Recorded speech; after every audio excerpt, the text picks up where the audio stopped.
இறை வார்த்தை மார்க்கு நற்செய்தி 16ஆம் அதிகாரம் இறைவசனங்கள் 1 முதல் 7 முடிய.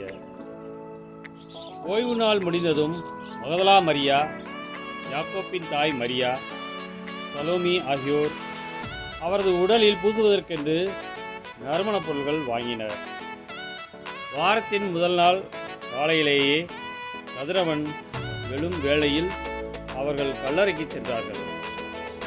கல்லறை வாயிலிருந்த கல்லை நமக்கு யார் புரட்டுவர் என்று அவர்கள் ஒருவரோடு ஒருவர் கேட்டுக்கொண்டார்கள். ஆனால் அவர்கள் நிமிர்ந்து உற்று நோக்கிய பொழுது கல் புரட்டப்பட்டிருப்பதை கண்டார்கள்.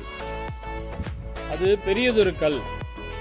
பிறகு அவர்கள் கல்லறைக்குள் சென்றபோது வெண் தொங்கல் ஆடை அணிந்த இளைஞர் ஒருவர் வலப்புறம் அமர்ந்திருக்க கண்டு திகிலுற்றார்கள்.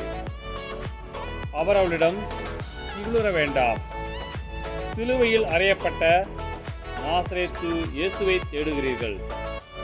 அவர் உயிருடன் எழுப்பப்பட்டார்.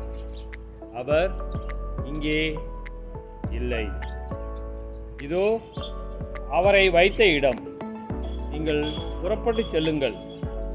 பேதுருவிடமும் மற்ற சீடரிடமும் உங்களுக்கு முன்பாக அவர் கலிலேயாவுக்கு போய்க் கொண்டிருக்கிறார்.